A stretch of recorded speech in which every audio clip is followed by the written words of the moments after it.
Hello बच्चों, क्या हाल चाल। आप लोग मस्त होंगे, स्वस्थ होंगे और बुलंद होंगे। बच्चों, आप सभी को एक के अमर सर का नमस्कार और आप लोगों को स्वागत करता हूँ अपना एक छोटा सा म्यूजिक प्लेटफॉर्म जिसका नाम है सनातन क्लासेस। बच्चों, हम जो है आपको जो क्लास 10th का फिजिक्स इस यूट्यूब चैनल के माध्यम से पढ़ाने की कोशिश करते हैं और आप लोगों को अच्छा भी लगता होगा। अगर आप लोगों को अच्छा लगता होगा, आप लोग जो है अगर आप नए होंगे तो इस चैनल को सब्सक्राइब कर दीजिएगा और लाइक कीजिए और अपने दोस्तों के पास भेज दीजिएगा। अच्छा लगे तब, थोड़ा भी अच्छा लगे। हम चाहेंगे कि बेटर से बेटर क्वालिटी, ठीक है। बस आप लोगों का सपोर्ट होना चाहिए। आप लोग जब तक हमको साथ नहीं दीजिएगा तब तक हम इस चैनल पर ग्रोथ करने वाले नहीं हैं। बस आप लोगों का सपोर्ट, फुल सपोर्ट चाहिए। तो बच्चों, आप लोग मेहनत लगातार करते रहिए, रुकना नहीं है, कुछ करके दिखाना है, यही मकसद है। आप लोगों को भी कुछ न कुछ तो मकसद होगा। कोई व्यक्ति किसी चीज़ पे काम करता है तो कुछ न कुछ तो मकसद रहता ही है। बच्चों, एक शायर है कि खुद को कर इतना बुलंद, खुद को कर इतना बुलंद, सफलता आकर पूछे तेरी रजा क्या है, तेरी रजा क्या है। मतलब आप इतना मेहनत कीजिए, सफलता आकर पूछे कि तेरी रजा क्या है, तेरी राज क्या है, तुमको बता। बस आप लोग जो है अपने जिद पे अड़े रहिए, अपने काम को लगातार करते रहिए। आप लोग एक दिन जरूर जो है सफल होइएगा। आप लोग फ्यूचर का टॉपर है, फ्यूचर में होने वाला आप ही में से कोई व्यक्ति टॉपर होगा। इसी कारण बच्चों, आपका जो है आज फिजिक्स हम पढ़ा रहे हैं। प्रकाश का प्रवर्तन लगभग 6 लेक्चर डाल दिए हैं। अब जो 7वां लेक्चर है, आज लगभग लास्ट लेक्चर समाप्त हो जाएगा। लास्ट लेक्चर है हमारा, आज लास्ट लेक्चर है, आज समाप्त कर देंगे। बस आप लोगों से यही है कि आप लोग सब्सक्राइब कीजिए, हमारे अंदर भी एक जुनून जगाइए जिससे हम वीडियो बनाने की कोशिश करें। तो हम लोग 6 लेक्चर तो डाल दिए हैं। पहले जो है हम मेरा जो नियम है कि पहले 6 रिवीजन का अगला लेक्चर स्टार्ट करने से पहले पिछला चैप्टर को रिवीजन करा, मतलब पिछला लेक्चर को रिवीजन करवाना। तो बच्चों, पिछला लेक्चर में जो है हम लोगों ने गोलीय दर्पण के प्रकार के बारे में पढ़ा, गोलीय दर्पण के प्रकार के बारे में। तो गोलीय दर्पण के प्रकार क्या है? तो गोलीय दर्पण के 2 प्रकार होते थे, उत्तल दर्पण और अवतल दर्पण। इसलिए हम डिफरेंस का था, हम बोले थे आप लोगों की कॉपी में लिख लीजिएगा, उत्तल दर्पण और अवतल दर्पण में अंतर, उत्तल दर्पण और अवतल दर्पण में अंतर। चलिए हम लोग लिखते हैं उत्तल दर्पण और अवतल दर्पण में अंतर, उसके साथ रिवीजन भी हो जाएगा। तो हम लोग लिखते हैं, बहुत वीवीआई क्वेश्चन, कई बार क्वेश्चन पूछा हुआ है। उत्तल और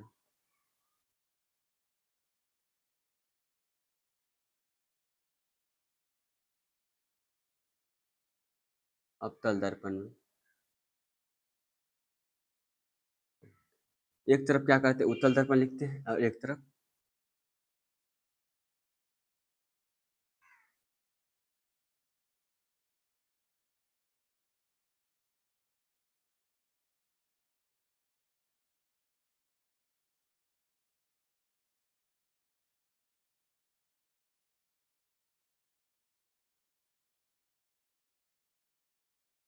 तो हम लोग पढ़ रहे हैं उत्तल दर्पण और अवतल दर्पण में अंतर। मतलब उत्तल दर्पण क्या होता है? वह दर्पण जिसका परावर्तक सतह क्या हो, उठा हुआ हो। मतलब पहला है वह दर्पण, वह दर्पण, वह दर्पण जिसका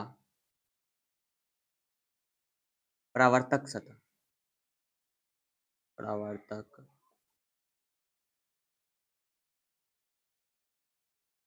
सतह उठा हुआ, क्या हो, उठा हुआ हो। वह दर्पण जिसका परावर्तक सतह उठा हुआ हो उसे उत्तल दर्पण कहते हैं। वह दर्पण जिसका परावर्तक सतह क्या हो, धंसा हुआ हो। वह दर्पण,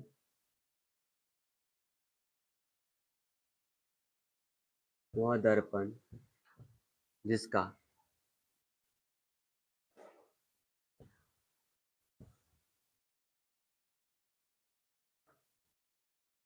परावर्तक सतह धंसा हुआ, धंसा हुआ हो। वह दर्पण जिसका परावर्तक सतह क्या धंसा हुआ हो, उसे हम क्या कहते हैं? अवतल दर्पण कहते हैं। अब हम लोगों ने पढ़ा अवतल दर्पण द्वारा बनने वाला प्रतिबिंब क्या होता है। तो अवतल दर्पण बनने वाला प्रतिबिंब क्या होता है? सीधा होता है, आभासी होता है, सीधा होता है और आभासी होता है। ये दर्पण के सीधा जैसे बनेगा, तो सीधा बनेगा तो ये दर्पण के पीछे बनेगा, दर्पण के पीछे बनेगा और आभासी बनेगा। इसका प्रतिबिंब जो होता है, लिखते हैं दूसरा में, इसका प्रतिबिंब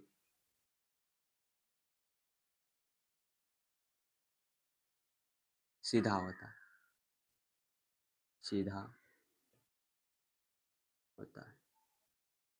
इसका प्रतिबिंब जो होता है, इसका प्रतिबिंब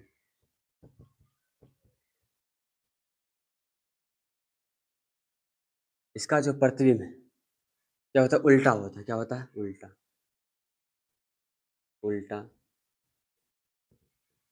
होता है। क्या होता है? उल्टा।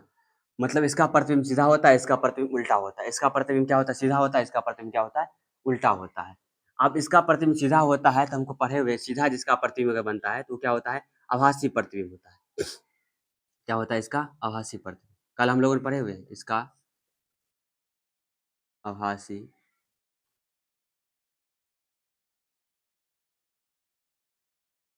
प्रतिबिंब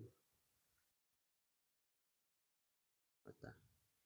इसका जो होता है आभासी प्रतिबिंब होता है। इसका जो होता है वास्तविक प्रतिबिंब बनता है। क्या बनता है? इसका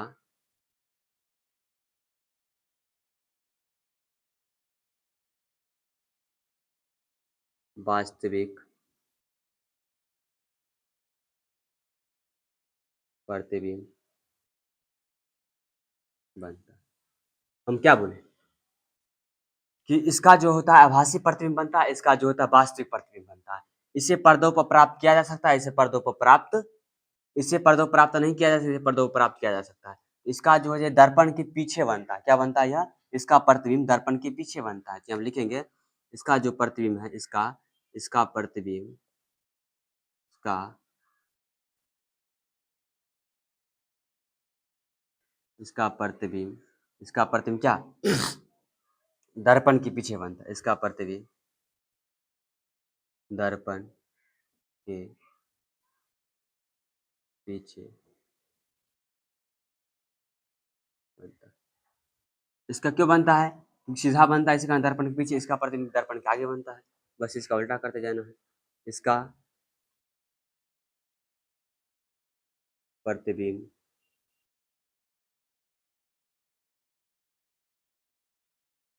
प्रतिबिंब दर्पण के सामने बनता है, दर्पण के सामने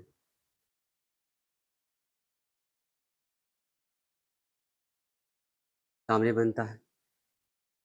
बस इतना। इसका प्रयोग जो होता है वाहनों में पश्च दृश्य देखने के लिए किया जाता है। इसका उपयोग वाहनों में, एक ये भी लिख सकते हैं, इसका उपयोग साइड मिरर में, साइड मिरर में साइड मिरर में किया जाता है। इसका उपयोग साइड मिरर में किया जाता है। इसका उपयोग जो होता है हेडलाइट में किया जाता है, वाहनों के हेडलाइट में इसका उपयोग। चलिए,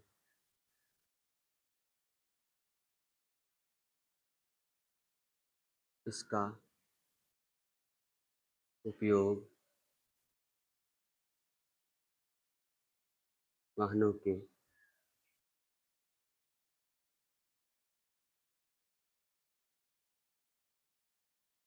हेडलाइट में होता है। क्या होता है? इसका उपयोग जो है वाहनों के हेडलाइट में होता है। तो बच्चों हम इसका डिफरेंस लिखे हुए हैं, तो पहले पढ़ लेते हैं। तो उत्तल दर्पण क्या होता है? सबसे पहले हमने गोलीय दर्पण पढ़ा। उत्तल दर्पण क्या होता है? उत्तल दर्पण दर्पण होता है जिसका परावर्तक सतह क्या होता है? उठा हुआ होता है। क्या होता है? परावर्तक सतह क्या होता है? उठा हुआ होता है। उसे उत्तल दर्पण कहते हैं। उत्तल दर्पण द्वारा बनने वाला प्रतिबिंब और अवतल दर्पण द्वारा बनने वाला प्रतिबिंब, दोनों का अंतर लिख देंगे तो हो जाएगा। उत्तल दर्पण द्वारा बनने वाले प्रतिबिंब जो होता है आपका सीधा होता है। क्या होता है? सीधा होता है। कैसा होता है? सीधा होता है। जबकि अवतल दर्पण द्वारा बनने वाला प्रतिबिंब जो था वह यहाँ पर उल्टा होता है। क्या होता है? उल्टा होता है। क्या होता है? उल्टा होता है। अगला है, इसका आभासी प्रतिबिंब होता है, इसका वास्तविक प्रतिबिंब होता है, इसका प्रतिबिंब दर्पण के पीछे बनता है, इसका प्रतिबिंब दर्पण के सामने बनता है, इसका उपयोग साइड मिरर में किया जाता है, इसका उपयोग हेडलाइट। हम कल बढ़िया से पढ़े कि साइड मिरर क्या होता है, हेडलाइट क्या होता है, बढ़िया से पढ़े हुए हैं।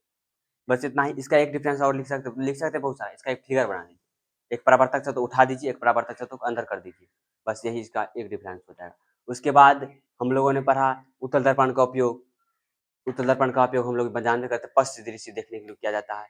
बड़ा सा आकृति रहता है, उसको छोटा छोटा आईना में बड़ा सा आकृति देख लेते हैं, उसे कहते हैं। अगला अवतल दर्पण के उपयोग। अवतल दर्पण का उपयोग हम लोगों ने पढ़ा हम जमाती बाल बनाने के लिए करते हैं। हजमा सब जो होते हैं वो बाल बनाने के लिए करते हैं। उसके बाद हम लोग डॉक्टर के जो विशेषज्ञ होते हैं नाक कान गला रोग उसका अवतल दर्पण का उपयोग करते हैं। क्यों करते हैं? क्योंकि दर्पण के सामने प्रतिबिंब बनाते हैं, दर्पण के सामने प्रतिबिंब बनाते हैं, सीधा प्रतिबिंब बनाते हैं। उसके बाद जो है हेडलाइट में 92 किए, शोर भट्ठी में भी 92 किए, मतलब इतना आप लिख दीजिएगा। उसके बाद जो है हम लोग इतना ही पढ़े हुए थे। आज जो नया टॉपिक आपका है वह है उत्तल दर्पण अवतल दर्पण में अंतर। क्या है? उत्तल दर्पण अवतल दर्पण में अंतर। कई बार क्वेश्चन पूछा हुआ है ये। अब एक आपका 5 नंबरी पूछेगा, अवतल दर्पण द्वारा फोकस और फोकस तिर्जा, हाँ, एफ बराबर आर बटे 2 तिर्जा और फोकस दूरी के बीच के संबंध ज्ञात कीजिए। अवतल दर्पण द्वारा सिद्ध कीजिए। किसके द्वारा? अवतल दर्पण द्वारा सिद्ध कीजिए। तो बच्चों उसको हम सिद्ध करते हैं, आप लोग इसको नोट डाउन कर लीजिए। ठीक है,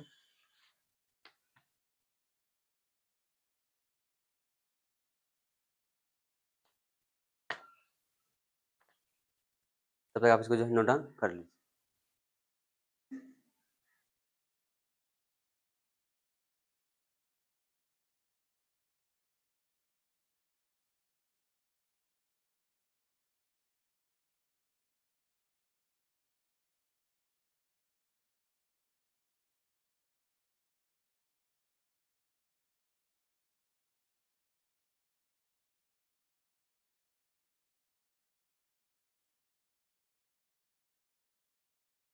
चलिए बच्चों, अब जो हम चलने वाले इस चैप्टर का जो 5 नंबर का जो सवाल है, 5 नंबरी पे चलते हैं। 5 नंबरी पे चलते हैं और बनाते हैं। ठीक है, तो इसको मिटा दें।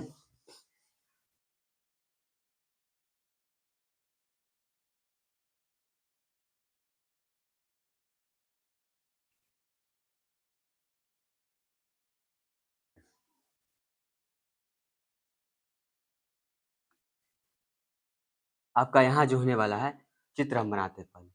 लिखेंगे यहाँ पर क्वेश्चन। क्वेश्चन क्या है? अवतल दर्पण द्वारा, अवतल दर्पण द्वारा लिखते हैं, अवतल दर्पण द्वारा, अवतल दर्पण द्वारा एफ बराबर 2 को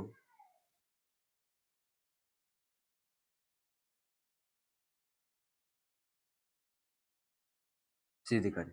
ये आपको बहुत वीवीआई क्वेश्चन है। अवतल दर्पण द्वारा एफ बराबर आर बटे 2 को सिद्ध कीजिए। तो बच्चों सबसे पहले हम इसमें अवतल दर्पण का फिगर बनाएंगे। ठीक है, उसके बाद हम लोग बनाते हैं। अवतल दर्पण का पहले फिगर बनाते हैं। ये आपका देखिए, अवतल दर्पण क्या होता है? जिसका परावर्तक सतह धंसा हुआ, जिसका परावर्तक सतह क्या हो, आप लोग परावर्तक सतह का धंसा देते हैं। ये परावर्तक सतह क्या किए हम धंसा दें। ये परावर्तक सतह क्या है? एक प्रकार का परावर्तक सतह है। परावर्तक सतह हम क्या करेंगे, एक किरण सबसे पहले इसमें जो होता है एक बीच से एक बिंदु गुजार देते हैं। क्या करते हैं? एक बिंदु को गुजार देते हैं, फिर रेखाखंड हम यहाँ से दे दिए। उसके बाद क्या करके प्रकाश का परिवर्तन करवाते हैं। क्या करवाते हैं? प्रकाश का परिवर्तन करवाते हैं। हो गया। प्रकाश का परिवर्तन होने के बाद क्या करवाते हैं? यहाँ से एक जो होता है अभिलंब, अभिलंब डालते हैं। तुमको पता है जब प्रकाश का परिवर्तन करवाते हैं उसमें जो आपतन बिंदु के बीच में जो डाला गया लंब, यही है। ये हो जाएगा आपका ए, इसको मान लेते हैं, हाँ, इसको बी मान लेते हैं और इसको मान लेते हैं ए। ये आपको पता है, ये पी कहलाएगा, ये पोल हम बना रहे थे गोली खोले दर्पण में। ये आपका हो जाएगा एम, यहाँ से किरण गुजारे और फिर ये जो इस भाग में चला है, ये आपका हो जाएगा m, क्या हो जाएगा आपका m, ये हो जाएगा आपका m, ये आपका c हो जाना चाहिए। हाँ, ये हो जाएगा c, ये हो जाएगा आपका f। याद कीजिए जो गोली दर्पण खोखरा जो बनाए हुए थे उसी का है। ये हो जाएगा आपका n, ये हो जाएगा कोण I, ये हो जाएगा आपका कोण R। क्या है देखिए यहाँ पर, बस इसे ही फिगर बनेगा। अब फिगर बना दीजिए, 5 नंबर होगा आपका, 2 नंबर फिगर ही में दे देगा। तो देखिए यहाँ क्या लिखा हुआ है, AB, MN और CP और F। बस इस फिगर में इतना ही है।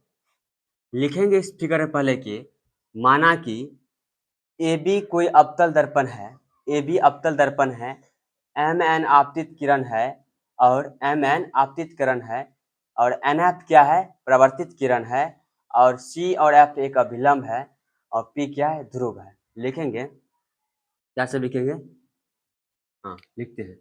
C क्या है, C क्या है, आप सेंटर ऑफ कर्वेचर, वक्रता, सेंटर ऑफ कर्वेचर, वक्रता केंद्र, क्या है, वक्रता केंद्र है। लिखेंगे पहले, माना कि AB अवतल दर्पण है, क्या है, अवतल दर्पण है।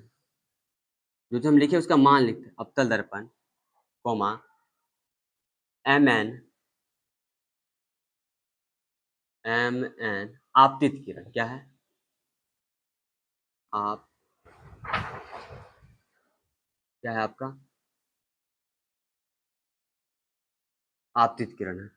तो माना कि AB अवतल दर्पण है, MN क्या है, आपतित किरण है। MN आपतित किरण है तो आपको हम बता देते हैं यहाँ पर NF क्या है, परावर्तित किरण। NF परावर्तित किरण। बच्चों में इसमें जैसा इंक खत्म हो गया, हमें सोचा इंक डाल दिया, क्या, तब तक आप जो है उसका भी नाम लिखिए। तो बच्चों आप लोग क्या कि रिवीजन सबसे ज्यादा कीजिए, रिवीजन कीजिएगा उतना अच्छा रहेगा। बस रिवीजन जितना कीजिए उतना अच्छा रहेगा। Revision is perfect study. Revision से ही टॉपर भी बोलता है कि रिवीजन कीजिए। रिवीजन से आप कोई भी चीज को क्या कर सकते हैं कि कम सब्जेक्ट में कम चैप्टर ज्यादा नंबर ला सकते हैं। इसके लिए क्या है, रिवीजन बहुत जरूरी है। क्या है, रिवीजन बहुत जरूरी है। तो रिवीजन बहुत जरूरी है, यहाँ पर है नहीं लिखेंगे। तो NF क्या हो जाएगा, आपतित किरण। और बताइए यहाँ पर MN हो जाएगा, ये हो गया। फिर क्या है, C क्या है, C है आपका वक्रता केंद्र, क्या है, वक्रता केंद्र। C आपका वक्रता केंद्र है। F क्या है, फोकस, F क्या है, फोकस। P क्या है, ध्रुव है। P क्या है, ध्रुव है।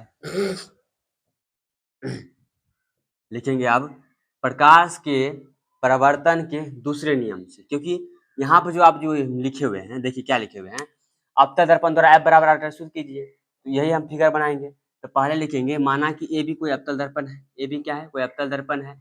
ये किरण हमको पता है, जब प्रकाश का परिवर्तन पढ़ाए हुए थे इस प्रकार का, देखिए इस प्रकार के हम पढ़ाए हुए थे, इससे किरण गुजारते थे ऐसे करके चला जाता, तो उसी प्रकार इसमें हो गया है, दर्पण के हिसाब से करते थे। ये आपका प्रवर्तक से हो जाता है, इसे आपतित किरण बोलते थे, उसे परावर्तित किरण बोलते थे। तो MN हो जाएगा आपका आपतित किरण और NF क्या हो जाएगा, परावर्तित किरण। C क्या हो जाएगा, वक्रता केंद्र और F क्या हो जाएगा, फोकस। P क्या हो जाएगा, ध्रुव। अब प्रकाश के परावर्तन के दूसरे नियम से कौन कौन I बराबर में कौन R, कौन I बराबर में कौन R, परावर्तन के दूसरे नियम से चलते हैं। यहाँ पर परावर्तन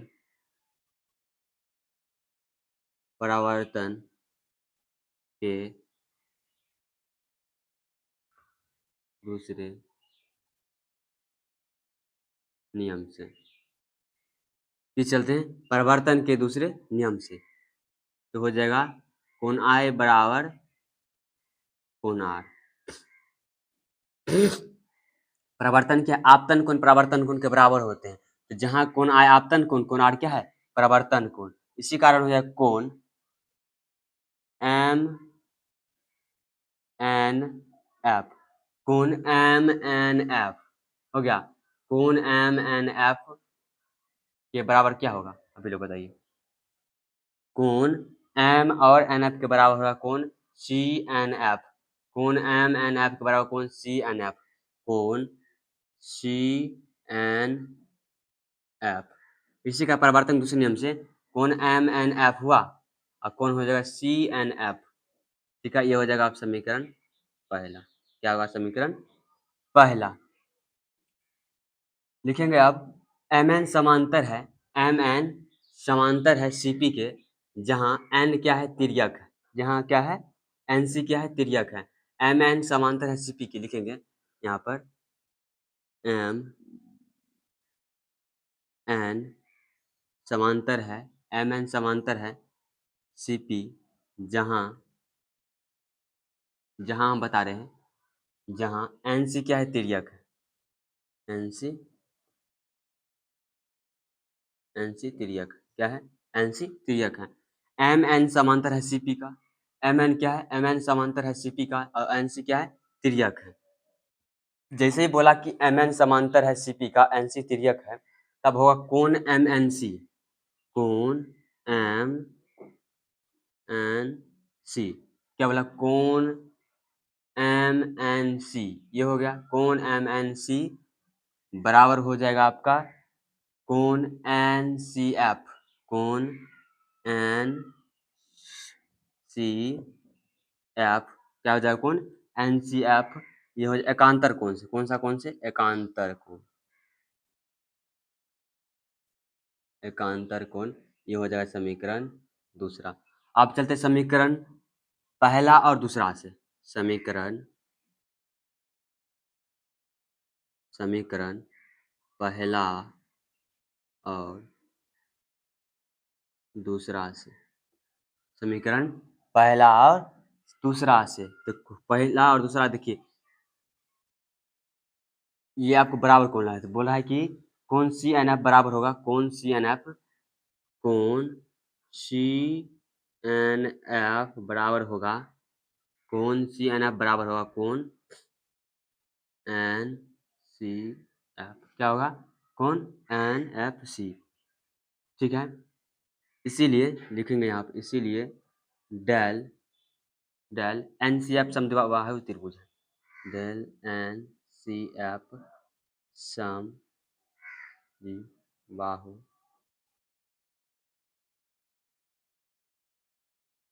त्रिभुज है, जहाँ क्या है कोण सी एन एफ बराबर कोण del N F C. Del मतलब इसको त्रिभुज, एन एफ सी एक समद्विबाहु त्रिभुज है। तो समद्विबाहु त्रिभुज होने के कारण, समद्विबाहु त्रिभुज होने के कारण हो जाएगा सी एफ बराबर एन एफ, सी एफ बराबर क्या हो जाएगा एन एफ। अब किस प्रकार देखिए कोण एन सी एन एफ, कोण सी एन एफ बराबर है कोण एन सी एफ, एक प्रकार का त्रिभुज बन गया कोण एन सी एफ।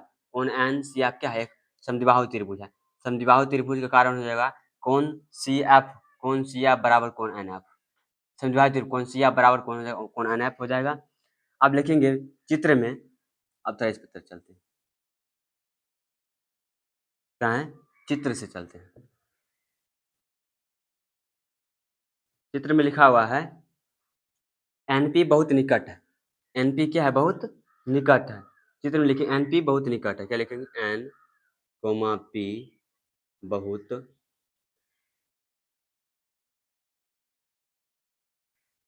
निकट है। क्या है एन और पी क्या है बहुत निकट है, चित्र में चलेंगे एन पी क्या है बहुत निकट है, तो इसी कारण एन एफ बराबर पी एफ हो जाएगा।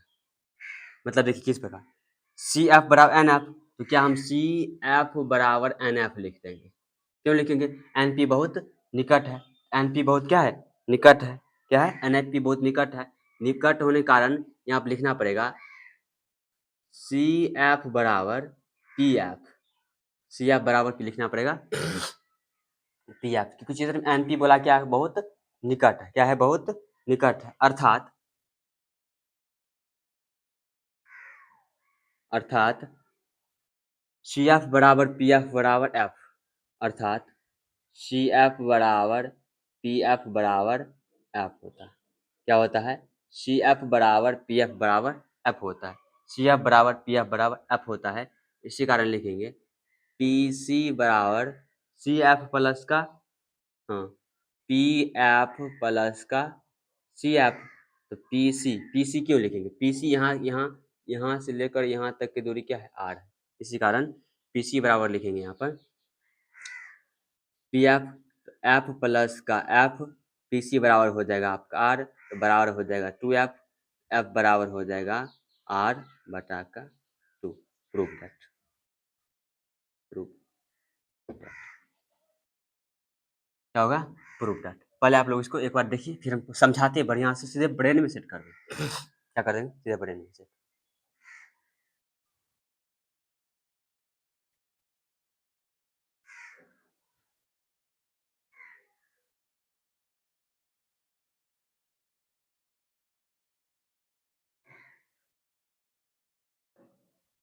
तो चलिए बच्चों, आपको ये 5 में पूछेगा कि अवतल दर्पण द्वारा f बराबर r बटा 2 को सिद्ध करें। क्या कीजिए?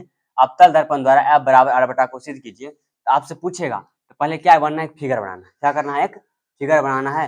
फिगर आपका हो जाएगा, देखिए ए बी फिगर। क्या हो जाएगा? ये ए बी आपका फिगर हो जाएगा। क्या है? A B.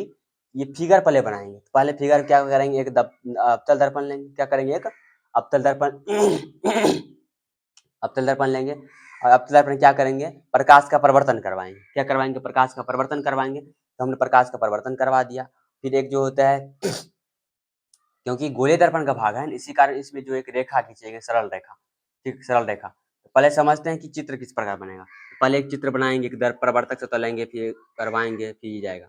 तो एम इसमें लिखना पड़ेगा पहले ए बी, कि इसमें क्या क्या हम माने हुए हैं, इसमें हम क्या क्या मान के रखे हुए हैं। तो बताइए हम लोग क्या क्या मान के रखे हुए हैं, आप ये बताइए। तो हम लोग मान के रखे हुए क्या? ए बी अवतल दर्पण है। ए बी क्या है? माना कि ए बी अवतल दर्पण है, एम एन क्या है? आपतित किरण है। और यहाँ से जो एक किरण गुजार दी N F, N F, N F क्या हो जाएगा आपका? परावर्तित किरण हो जाएगा। कौन सा किरण हो जाएगा? परावर्तित किरण हो जाएगा। कौन सा किरण? परावर्तित किरण हो जाएगा। परावर्तित किरण होने के बाद सी हो जाएगा आपका वक्रता केंद्र हो जाएगा, जिसको सेंटर ऑफ कर्वेचर कहते हैं। एफ क्या हो जाएगा? फोकस हो जाएगा। पी क्या हो जाएगा? पी हो जाएगा आपका ध्रुव। क्या हो जाएगा? ध्रुव। और आर क्या हो जाएगा? वक्रता त्रिज्या, जिसको हम त्रिज्या भी बोलते हैं, त्रिज्या भी बोलते हैं। तो ऐसे करने के बाद इतना चीज हम लिख सकते हैं। लिखे है ना? माना कि ए बी कोई अवतल दर्पण है, एम एन आपतित किरण है, एन परावर्तित किरण है, सी वक्रता केंद्र है, एफ फोकस है, पी क्या है? ध्रुव है। आप चलेंगे परिवर्तन के नियम से, क्योंकि हमने प्रकाश का परिवर्तन करवाए हुए हैं। क्या करवाए हैं? प्रकाश का परिवर्तन कराए हैं। इसी कारण चलेंगे प्रकाश के परिवर्तन के दूसरे नियम से। दूसरा नियम क्या कहता है? आपतन कोण परावर्तन कोण के बराबर होता है। इसी कारण कोण आई बराबर कोण आर। इसी कारण जो था कोण आई बराबर, देखो यहाँ पर कोण एम एन सी, कोण एम एन सी, कोई दिक्कत नहीं है। यहाँ पर कोण एम एन सी होना चाहिए। हाँ, कोण एम एन सी होगा। कोण तब नहीं होगा, कोण एम एन सी बराबर कोण सी एन एफ, या कोण एन सी एफ भी कर सकते हैं। लेकिन यहाँ पर कोण एम एन सी बराबर कोण सी एन एफ भी लिख सकते हैं। यही होगा परिवर्तन के नियम। यहाँ तक आप लोगों को समझ में आ गया होगा। चित्र से परिवर्तन करवाए तो बस जैसे कोण आई का मान है, बस इसी प्रकार रख दिए। ये हो जाएगा आपका एम एन कोण एम एन सी बराबर कोण सी एन एफ, कोण सी एन एफ। ये होगा। लिखेंगे एम एन समांतर है सीपी का। एम एन जो समांतर है सीपी का, ये दोनों क्या है? समांतर है। एम एन समांतर क्या है? सीपी का। जहां एन सी क्या है? तिर्यक है। एन सी क्या है? बताइए, एन सी क्या है? तिर्यक नहीं है। तिर्यक लिखेंगे या अभिलंब लिखेंगे? M N C P, M N C P क्या है? समांतर है। और एन सी क्या है? एक तिर्यक है। एन सी क्या है? एक तिर्यक है। इसी कारण हो जाएगा एकांतर कोण से कोण एम एन सी, कोण एम एन सी बराबर हो जाएगा कोण एन सी एफ, कोण एन सी एफ। दोनों तो बराबर ही है।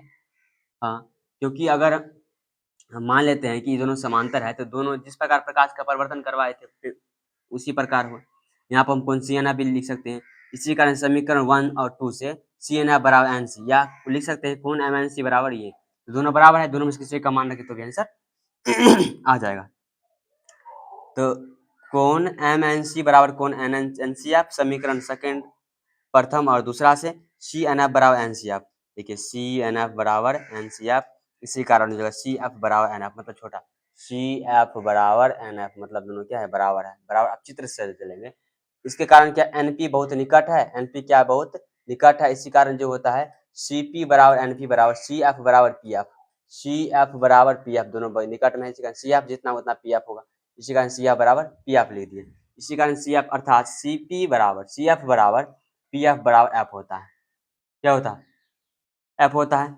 इसीलिए पीसी से चलेंगे, हमको आर निकालना है तो पीसी बराबर लिख सकते हैं, इस सब का जोड़ होता है, तो पीसी बराबर होता है PF plus CF plus PF का जोड़, क्योंकि पीसी हमको निकालना है तो पीसी बराबर हो जाएगा कि सीएफ प्लस पीएफ का जोड़, तो सीएफ पीएफ बराबर हमको पता है एफ, तो पीसी बराबर हो जाएगा पीएफ प्लस का सीएफ, पीसी बराबर एफ प्लस का एफ, तो आज दोनों को जोड़ देंगे तो आर बराबर हो जाएगा 2एफ। इस तरफ भाग में है तो उस तरफ विभाग में भेजेंगे, तो इस तरफ है तो इस तरफ करेंगे तो एफ बराबर हो जाएगा आर बटा 2, ये प्रूव हो गया। तो बच्चों यहाँ तक आप लोगों को समझ में आ गया होगा। एक है उत्तल दर्पण द्वारा भी सिद्ध कीजिए। तो आज का जो होता है टॉपिक यहीं तक रहने वाला है, तो आप लोग इसको एक बार नोट डाउन कीजिए।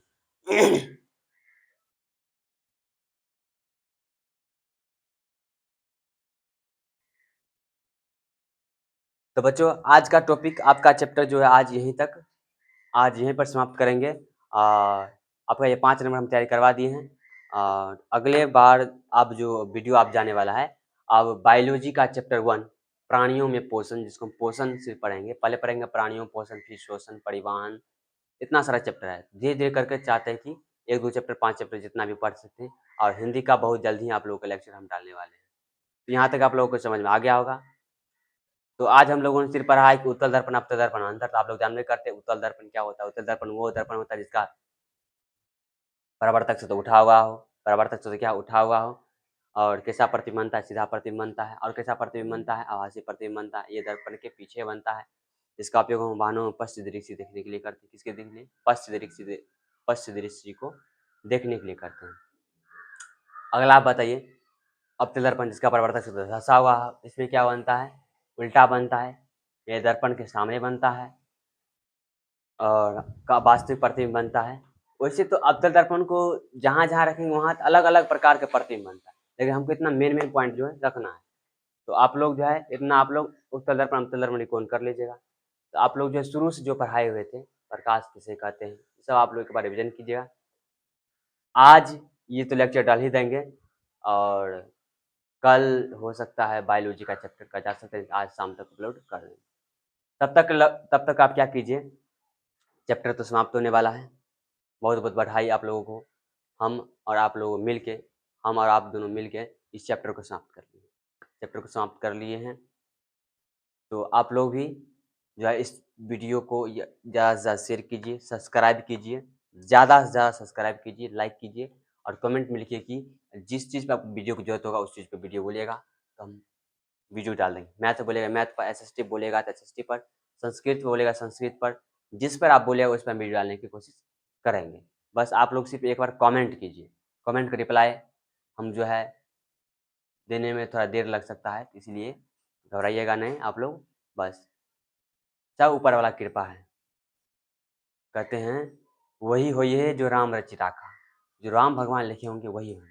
तो आप लोग भी क्या कीजिए, टेंशन सब नहीं लीजिए, आप लोग भी मस्त होके दिल के चौड़ा होकर एकदम पढ़ाई कीजिए। बस पढ़ाई समझ लीजिए आपका जीवन है। अभी पढ़ने का उम्र है, पढ़ लीजिए, फिर खेलने का उम्र आएगा, खेल लीजिएगा। बस जिस चीज़ सब चीज़ का एक उम्र बनाए हुए भगवान, उसके अनुसार आप भी काम कीजिए। तो ठीक है बच्चों, तो आज का लेक्चर यहीं तक समाप्त करेंगे। बस तब तक क्या कीजिए, आप लोग स्वस्थ रहिए, मस्त रहिए, बुलंद रहिए, और जय हिंद, जय भारत, जय श्री राधे राधे। आप सभी को बहुत बहुत धन्यवाद चैप्टर खत्म करने। जय श्री राधे राधे।